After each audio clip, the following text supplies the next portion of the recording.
Speaking briefly, I'm in the middle of a class, so I just came over to welcome you and to say how pleased we are to be doing this on an annual basis with the Matsunaga Peace Institute. And it's a great pleasure because they're wonderful to work with, and also to see all of you here on this occasion of such important discussion. So we are honoring Constitution Day. I teach constitutional law, and I believe it's unconstitutional for the federal government to make us do this, but anyway, good things come of this, and working with the Matsunaga Peace Institute is really a great treat. Thank you all for being here. I'm sorry I'm going to miss it. I think my students are also sorry that I'm going to miss it, but I hope you'll enjoy it. Thank you. Thank you, Robert. I'm Carol Peterson. I'm a professor here at the law school, but also director of the Matsunaga Institute for Peace. And this is the 10th year that we have partnered with the law school to jointly celebrate Constitution Day and International Day of Peace. There are lots of events going on this week to celebrate the International Day of Peace, very high-quality events. The reason we like to partner with the law school is that we believe very much in what I call peace in action. In other words, not just peace as the absence of violence, but peace as a compelling movement to try to address inequality and other examples of social injustice. And we find it's very important to combine with the law school and think about Constitution as well, because the Constitution of the United States is, in many people's minds, a great source of rights. Now you might ask, what has our Constitution have to do with the right to housing? And it's a very good question, because our Constitution does not give us a right to housing. But many constitutions around the world do. For example, the Constitution of South Africa, post-apartheid, includes a right to housing, and judges have enforced that right in South Africa. So in the United States, we tend to look at housing as more something you're on your own, or maybe you're lucky and the government helps you out as a matter of public policy, but we don't look at it as a matter of human rights, but perhaps we should. That's something to think about as we celebrate the International Day of Peace and Constitutional Day. Before I introduce our speakers, I do want to say a few thank yous, because Maya's going to do the conclusion, so I won't have an opportunity to speak with you again. And I want to thank especially our planning team, which was Maya and Sharon Moriarty and Christy, who you're going to hear from today, and Ann Smoke. Ann Smoke, sadly for us, just resigned a couple of weeks ago and has started a new job with the Hawaii State Judiciary Center for Alternative Dispute Resolution.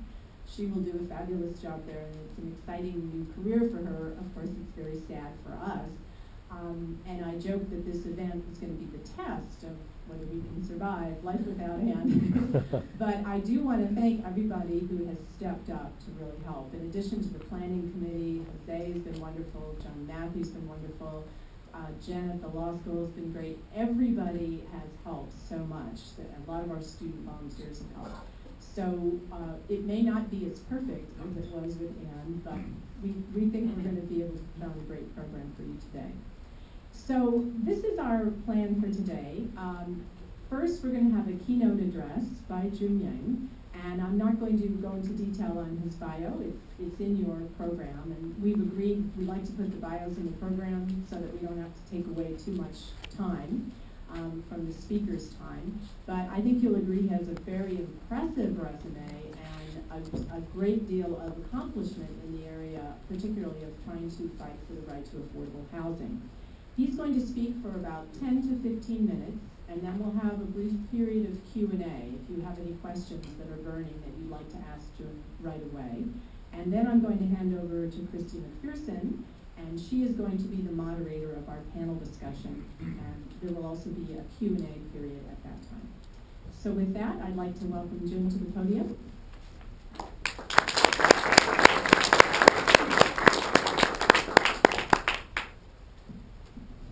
Aloha.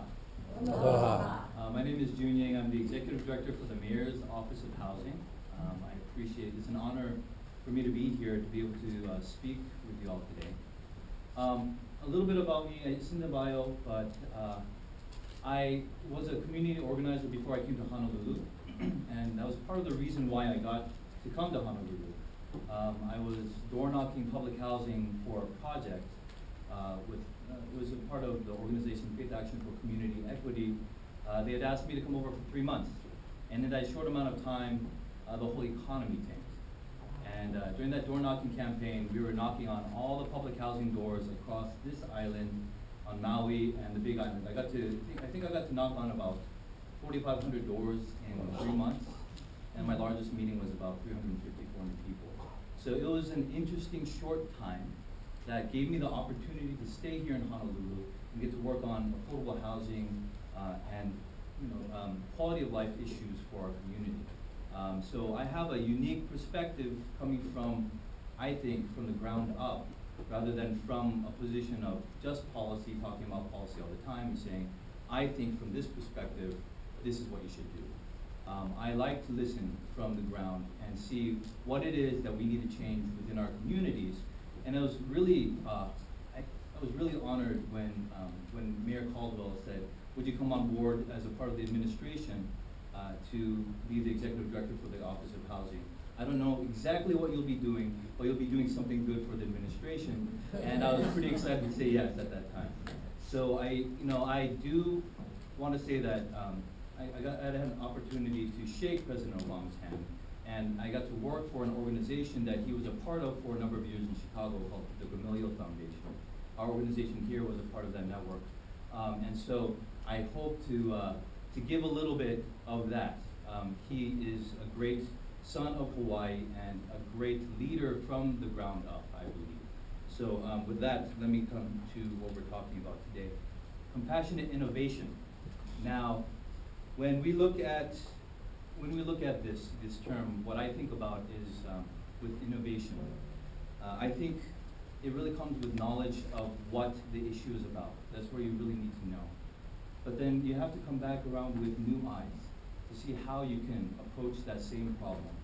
And I think that was the opportunity that was given to me. I had really a good understanding of affordable housing, but on homeless issues, it was something that I needed a lot of work.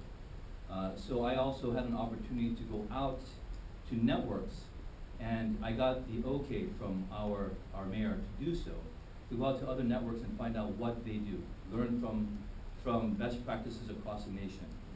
And in May of 2013, the mayor had said, June, we got to figure out what to do on homelessness. We have to figure out how we're going to approach this issue. And when he had said that, he had asked me and the director at the time of Community Services, Pam Woody Oakland, and asked us, all right, come up with the policy of our administration. And at that time, the two of us put our heads together and said, with all the research that's out there, HUD is telling us housing first is the right way to go. So we put that into a document, wanted to present it to the city council, and we delivered it to the managing director. And the managing director said to us, if you had given this to me 2 days prior, I probably would have turned around and said, go back, redraft something better, because I don't know how we're going to get this done.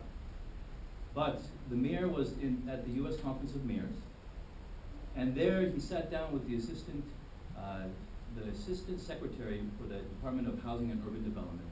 And there he asked the assistant secretary, how do we approach homelessness for our community here in Honolulu? And there, the assistant secretary at that time was Mark Johnston. He said, housing first. That's the policy, that's the way you should move forward. And for us here in Honolulu, that is a whole new idea. Now the state, they really did blaze the way, creating a pilot a year and a half before we brought our policy out. But it really was a new way for us as in the community to approach the issue of homelessness and to say, okay, how do we then serve this population? We house them first. Wow, that really is a new way to look at the same problem. So with that, the mayor had called back to the managing director and said, housing first, we got to figure it out. We delivered this document to Ember Shin, and she said, well, I guess we're going to move forward on this. And that's when we delivered the Housing First policy back in May of 2013. And from there, we created the Housing First program that is out of the Department of Community Services. We funded to house 115 chronic homeless households. What is chronic homeless? What does that mean? It means those who've been in the community the longest. Those that our community service providers have not been equipped to serve. Our service providers have been trained for decades to say treatment first, and then they can prove to the system that they are housable. And we've turned that thought on its head and said, house them first, and then provide the services to keep them housed. And we've been told, and now we have the knowledge, now that we have the data here in Honolulu, to say that we have, in our program, a 97% retention rate. That's amazing. 115 households in 1 year. That's 176 individuals. That includes 30 children, a part of these families. Change their lives forever. Change the trajectory of their lifetime. So with that, we have our second increment coming up very soon. In a matter of weeks, we'll have another 100 vouchers. We call them vouchers. Not really, they're not a ticket, but it is what we call a voucher. It's a way for us to say, how can we place these families in? Another 100 vouchers that are both housing subsidy and support services to keep the person housed. Now, the basis of Housing First is also another idea of client choice. That's a whole new idea that really is, for us, innovative. It turns the idea of, you give these people choices?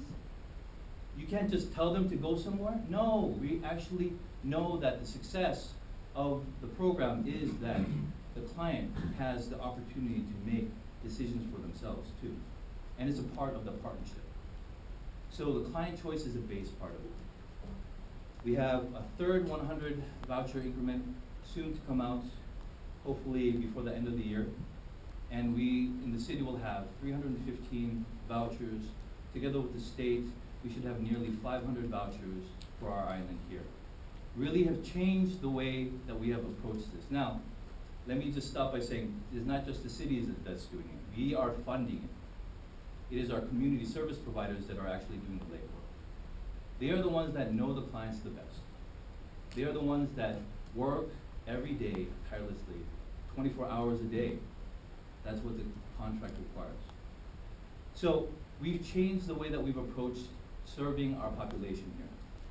And the mayor said, okay, we have the program, and as the program is starting to ramp up, how do we do this? How do we help people who are there in crisis right now?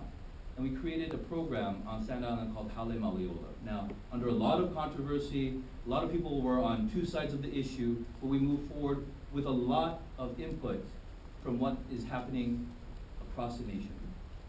And as we were building this program, trying to figure out what is the best way to create a navigation center. Wow, San Francisco opens their first navigation center in March or April of last year. And at that time, we were fortunate enough to have Jay Parasco, who is a good friend of mine, who at that time was working in the mayor's office and is now with the Department of Community Services. He was going for a personal trip, and on the opportunity, had a chance to tour the facility just before they opened and asked a lot of questions. What are the fundamental policies that you have for this place? And they are low barrier, bring people in, and get them ready for housing. It's all housing focused. So we brought some of that learning in and said, how do we make ours low barrier? And we made it pet friendly. Little did you know, coming into the issue of homelessness, that those who are experiencing homelessness, many have pets. And these are maybe the only protection, companionship that they have. And so these individuals, when you say, no, you can't come in because you have a pet, will choose to stay on the street rather than come into a shelter and say, okay, I'm gonna let this dog or cat stay with somebody else. So we wanted to invite people in. How do you screen people in instead of screen people out? That's a whole new idea, isn't it? With that, we have, I believe, we have 90 people or almost 90 people who moved into housing at this point. We are trying to do something different. We have a little bit of money that the City Council has been generous enough in their wisdom to provide my office. And so a little bit more learning from San Francisco. They have buses that have been decommissioned from their bus fleet. And so I've been trying for a couple of years to try to create something called a mobile hygiene center. And it is a bus, it's a shower on wheels. And we're learning from speaking with Lava May and saying, what do you do and how do you do it? And what's the idea behind it? The whole idea is connecting people so that people can get connected into housing. And their idea is dignity through a shower, with every shower. And since we have buses that get decommissioned every year, why not use the resources that we have? And so we're trying to move forward on that within the next few months. I'm pretty excited about it. The opportunities that we've had through working on homelessness, one thing is absolutely certain. We cannot do this alone. Now, we have political leaders who will lead out, who will give you the political leverage and the willpower and provide the opportunities to create the table for everybody to sit around. So having the opportunity to sit down and work with Governor Ige, with Scott Morishige and the staff has been immensely, immensely important. Now, it is not the only role of government to create this opportunity. It really is then the opportunity for the community, business, faith-based, students, the university, then to come and sit at the table and help us find some more innovative ideas. A couple of them are a property that we recently acquired in the Evil area, where the city and the state are going to be partnering together. We're trying to figure out how this partnership works, and we're working on the details of it now. But we see that the services provided by the state, the property that's acquired by the city, can work very well together to pilot a development specifically for those who have the highest needs. We're looking at every opportunity before us, and we don't want to let any opportunity slip us by. Now, with that, I work on something almost on a daily basis, and we just finished 2 days of intense training on it. It's something that has been led by President Obama and by the First Lady, and that is the Veterans Initiative. They call it the Mayor's Challenge to End Veteran Homelessness. The mayor signed on at the beginning of 2015, January 2015, and in one of the meetings he turned to me and said, June, I need you to lead this. I said, okay, I'll do what I can. And on top of that, it meant that I probably won't be housing the veteran, but I can create the table for all of us to create better ways, better processes, better data collection, how important that is, to house our veterans. And through that process, we've housed 809 veterans to date. These are individuals that have been homeless in our community here. Now, we're almost there. We have about 183, 184 more homeless veterans, and these are all people who put on the uniform.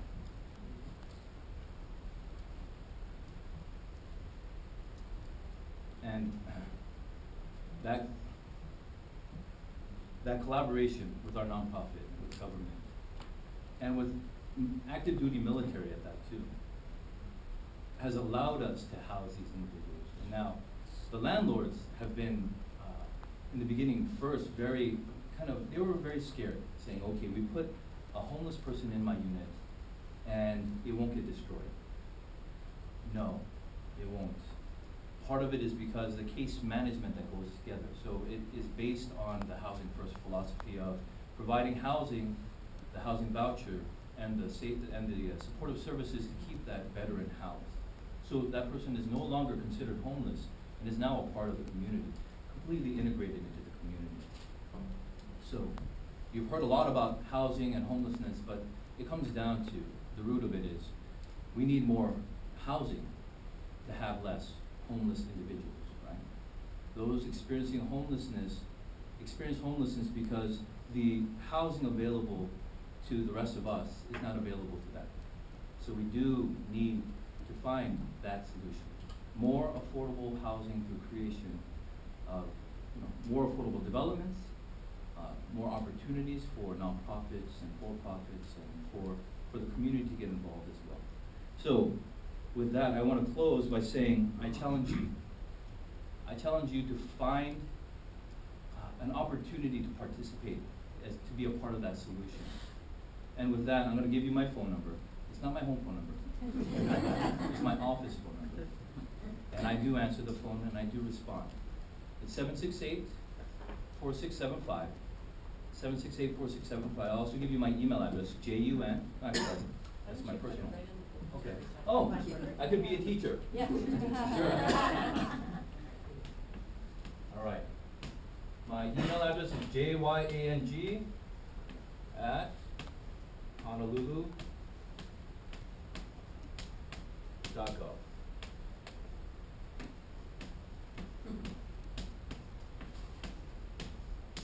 So give me my phone number, give me a call. I'd love to hear about your ideas. I'd also love to give you an opportunity to participate in our many opportunities, our many different meetings that we have. One of them, the chair is right here. Mark Gannon of Partners in Care. So you are more than welcome to come in. It's a public meeting. Come in and listen in, and then also come in and engage with us. So with that, I do want to close. I'll give you an opportunity to ask some questions. Thank you very much.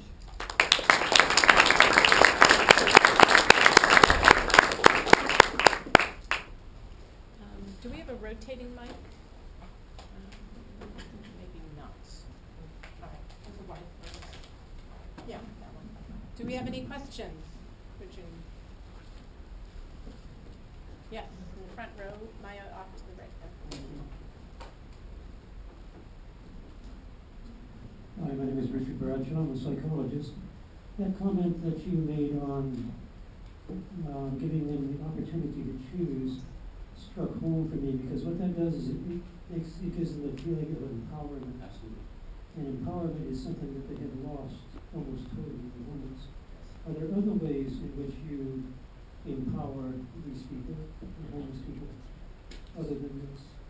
So I am probably the least, as a part of my profession, this is something that I don't do the engagement or the social service side of it. But what I do understand is, as a part of working together with the client, we do the client specialists work together and sit down on a plan that the specialist doesn't come up with, but that they work together on. And as they move forward through that plan, it's about creating success for that individual, creating opportunities of wins to say that I've been a part of my own destiny, in essence, right? And so client choice here is a part of that as well. This unit may not be suitable for you because you don't feel comfortable here, but this one might be. And when they made that choice, they own that choice. They own that unit then a little bit more. And so that's a part of my understanding of how it works. Susan has a question. Susan Chandler, I can speak loud. Hi. How are you? Well, the question I have is, I think it's great to sort of hear this progress, and you can see these programs moving forward, and the numbers are increasing, and that's all great ideas. I think the example of veterans is really interesting. We're like in LA, for instance, with thousands and thousands of people, they chose veterans and said, we can do it. I guess the question is Honolulu or Hawaii ever going to think about children and say, how about children first, and get children off of the street as just something that we should certainly do? Well, thank you for the question, because it's a part of all the work that we are doing. So it's a part of the governor's plan that youth and children are one of the priorities that we want to see great traction on. We want to see measurable outcomes. And I don't speak for the governor's office. So does the city but not have those initiatives? But we are all a part of that, meaning that as we come together on homeless issues, we talk about all of these issues and how do we prioritize. And we know that we're not going to be stopping the work that we do. We have, as a part of the state and as part of the city, we have programs that we fund right now that do affect our youth and children. We don't stop funding those programs, and we don't stop asking for stronger outcomes. But for the excess resources that we might have, or the more focused energy that we might have, those are the next steps that we want to get to. Now, we want to see a full success of the veterans and chronic homeless, because it's a smaller population. And it's a population that we have more ready data available to us.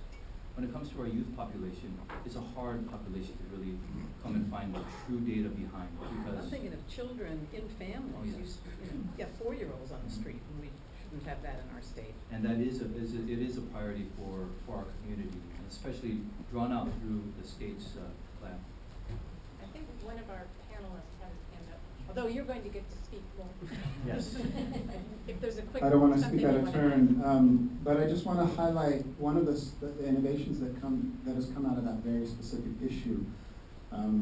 Hawaii Community Foundation, which you may know is one of our largest foundations in Honolulu, saw that there were a lot of resources going toward veterans homelessness and chronic homelessness and individual homelessness, and saw that there was in fact a gap in addressing family and especially youth and child homelessness. And so for the last 2 years and for the next year, there are 8 family providers that have been part of a cohort specifically addressing that issue with the goal to end family and especially child homelessness by 2020, working with the city and the state and other funding collaboratives to address that very issue. So we are making progress.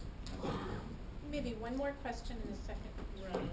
Hi, I'm Barbara Malamed. I'm a clinical psychologist and a graduate of PACE. And as my colleague pointed out, the word choice is very important. I would like you to suggest to Governor Eby to get rid of the word sweep. We sweep dirt. We sweep rats. We don't take away people's personal belongings.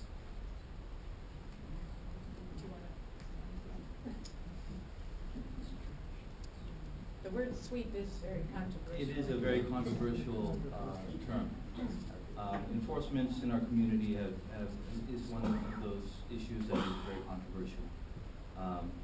And I won't shy away from it, but to say that the mayor, he has had to balance on both sides, both the compassionate side of providing services and providing these programs and providing funding to have people permanently housed, and also providing public access to many different areas.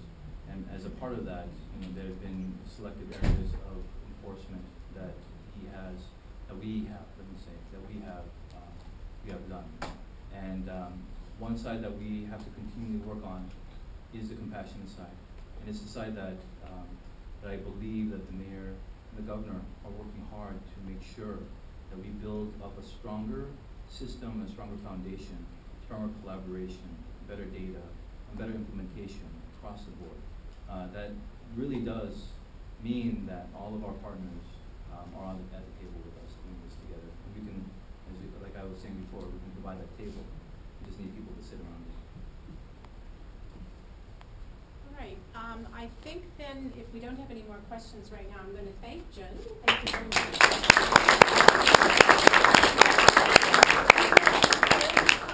You're in front row so that you can always ask additional questions, and he may want to elaborate later. Do you want to take this in front? And now what I would like to invite Christy McPherson, our moderator, and our panel members, Scott, Russ, Mark, and Tom. There's a slight change from the program. They're all going to come up to the front. All of their bios are in the program with the exception of Tom, and that is because Tom McDonald is very kindly stepping in for Father Phil Harmon. Father Phil had an unexpected emergency with his car and couldn't get here in time. So he called Tom, and Tom charged over here. He's the executive director of Kakumana Farm. So he knows what he's talking about. And he's going to be joining our panel. Christy, as you can see from the panel, comes from the same background as Jun, from the FACE program. And so she helped us put together this panel and the keynote speaker, and she's going to moderate the discussion. She told me today that she's never actually moderated before, and I told her sometimes you have to be firm. Sometimes you have to hold time. The key thing is holding time. I know that all these wonderful people are going to have a lot to say, but there will be time for Q&A. And so I ask you to be patient. If you don't get your question asked right away, keep your hand up, and we'll try to get around to everyone. I think they chose me to do this so we could add some estrogen to it. Anyway, sorry, I'm just noticing it's pretty male-centered. No, nothing wrong with that. Okay.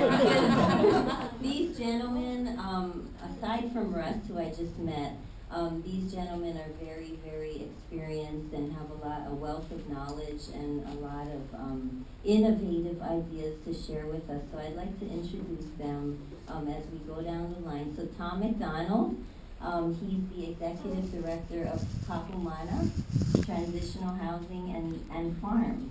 Correct? Yeah. So it goes hand in hand, and he'll share about that. And then we have Mark Gannon, who you heard is the chair of Partners in Care, which is the HUD sponsored it's with all the homeless providers in Honolulu, in Oahu, and he's also the vice president of the Community Impact for Aloha United Way. And then we have Scott Morishige, who is the State of Hawaii Governor's coordinator on homelessness. And then we have Russ Wozniak, who is an engineer and architect designer. Oh, I got it right. Okay, from Group 70. So I'm going to have them speak for 5 minutes each, and then we'll have a little, we'll kind of summarize everything, and then we'll have time for questions later. Okay?